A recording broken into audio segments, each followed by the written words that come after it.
challenge that they present? I think they're a really good skating team based, and it starts with their back end. They can get to transition very quick. Different styles possibly from the first line to the other three, but the thing that connects them all is they can skate really, really well. And that's the challenge for you defensively then, is your gap and how much room, how much you allow that speed to get generated. How important is this last year for you guys? Obviously the points matter, the standings do, but in terms of just kind of making those final adjustments here. You want to go in with a clear idea of what your game is. You aspire to that standard every single game. Recent history with our team would say it's absolutely not important at all. So right around this time, 2 years ago, we were in the middle of losing 4 straight, and last year we went 2-7-1 in the same stretch. And I think we came into Toronto-Montreal instead of Montreal-Toronto, lost both games. And it's all about your standard. Do the players understand the game that you're trying to play? And then we want to try to achieve that every night. When you fall short of it, you're growly, but then you just move on to the next day. What was your reaction when management told you were getting Brad Marchand? Well, I was a little surprised to hear his name came up. It was quick to the tight deadline. It was about probably a half hour before it got fired out. Sat there and thought we could fit him in somewhere, and that's a good thing. And we sat. To credit to Bill Zito and his group, and I understand why we would talk about Brad. But the criteria of what we were looking for, going back to Seth Jones, we felt we needed a right-handed defenseman, especially if he could be mobile. And then we needed penalty killers, and we bring in Sturm. And that's never talked about, the fact that Marchand and Bergeron were maybe the elite penalty killing duo in the league. So it just fit for what we needed. And some excitement, right? So a guy that's jacked up and wired to play. We don't feel that it's a big learning curve. Well, there's no learning curve for him in terms of style of hockey and how we want to play. It's tough to manage when you get a really good player like Marchand. Like, he's on the second unit of the power play. I'm sure he was not used to that before. It hasn't been. It's all based on the player.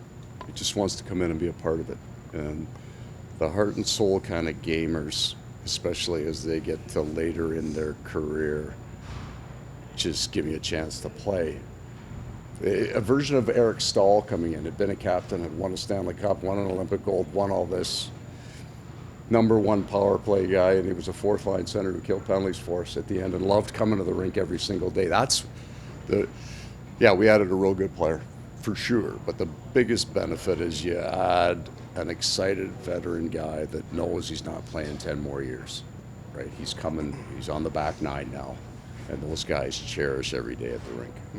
Was long-term fatigue an area of focus for you this season? And when I mean long-term, I mean because the last 2 off seasons were cut short for good reasons. No, I mean, anything that we did this year wasn't related to last year. It was related to what we went through this particular year, because our fitness numbers at training camp were better than the year before. We expected about a 5 or 10% drop and didn't get any.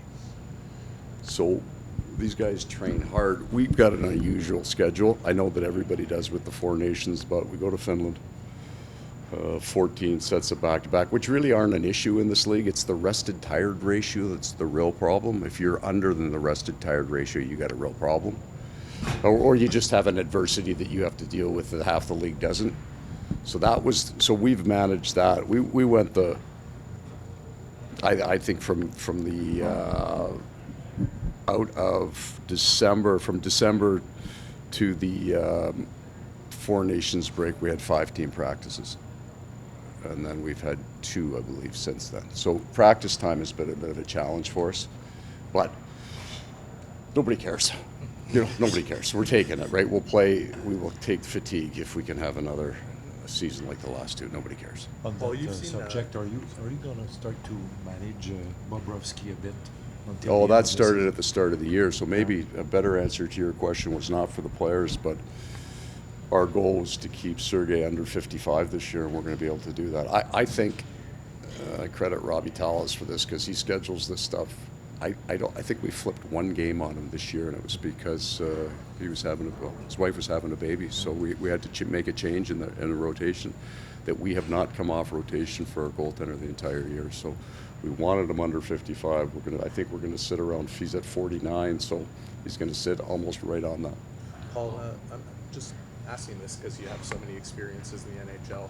When a team is on the rise, they're playing for something to gain.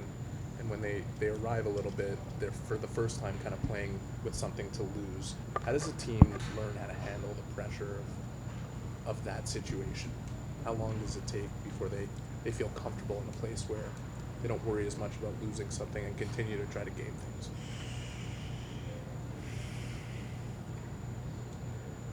I don't know. I don't know what the answer to that is, because you never really know when the team believes it's arrived. So we got up 3-0 against Edmonton last year.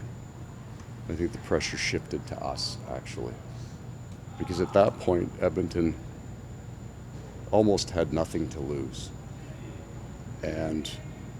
But by the time we got to Game 7, I think the pressure switched back, because that was a really cool thing, and then it came off us a little bit to get to Game 7. Let's just go. Yeah, it's a hard thing to stay where you're at when you get to be in a team that you think is contending. It's a bigger challenge to go from being a good team to being a great team. A week ago, I did a piece on Pascal Vincent. Ah, yeah, Passy. And he said, call Paul Maurice. I said, Paul's not taking my call. No. He said, if you call and tell him you want to talk about me, he'll take your call. That would be true. So his team is first overall in the AHL. Does that surprise you at all? No. And what makes him, he just raved about He's you. unique.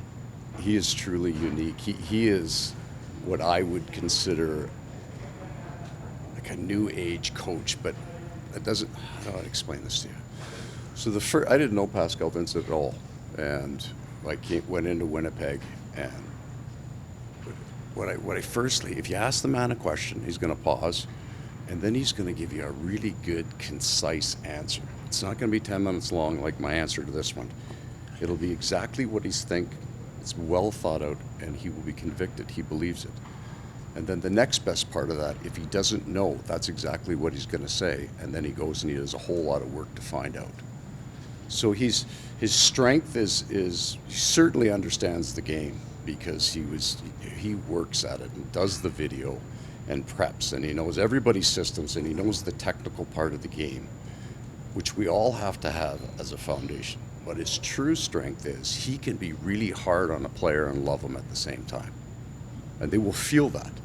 He's very convicted into what is right and wrong. So there's no ambiguity in his team on the accountability or the threshold that we're supposed to play at. But while he's driving his team to do that, he cares about the players. And I felt that, really sensed that with Patrick Laine. Mm-hmm. Really developed a relationship with him. Not in a, okay, I want to be your friend casual. It's I love you, I care about you, and I want to get you to a better place. And he, that's who he is as a person. That's his core wiring and his personality. So I always thought with Pascal that's where coaching is going, that he was ahead of the curve on that. And he was ahead of it because he didn't have to invent it. He didn't have to create that identity. It's who he is as a man. Yeah, I got lots of time for that guy, and I would have taken your call. I'll remember that next time. So if you didn't know him, is it those ingredients, those characteristics that made you want to hire him? Well, for sure, there was exactly that. I didn't know him, but it was I came in half of the season, and the way that worked is, I mean, I think every coach has some strengths and weaknesses. So I don't think you should fire a whole staff necessarily. I was only coming in on, when I went into Winnipeg, I went in on a half-year deal. It was kind of like, we'll go in there and see if we like working with each other, for Kevin and I. So it was the same with the staff, and yeah, by the end of the year, I wanted to work with the guy. So I thought he had a bunch of things that I didn't have. Like he taught me that you didn't have to be old crusty all the time, that you could actually get to know players and get to know people and have a connection with them, but still maintain those accountability standards, still kind of stay hard, but it's okay to love your players. So I learned that from him. And it sounds like you guys are brothers from a different mother. Sure, I was going to make a joke about how much better looking he is than me, but I think I still got more hair than he does. Maybe a different father. Did he get a raw deal in Columbus? No, he got an unbelievable opportunity in work experience. No, that was a gift to him. It doesn't feel like it when you get fired, right? You just feel like the world's against you and you don't have I don't think he has a chance there to win, but that's not, he had, I mean, that was difficult a situation as you can come into. Mm-hmm.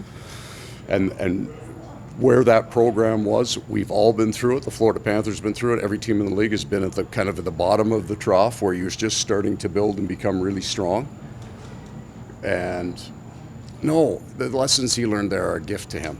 They will make him a great coach. It's the best thing that could have ever happened to him. He'll be Goaltender back. tonight, Coach?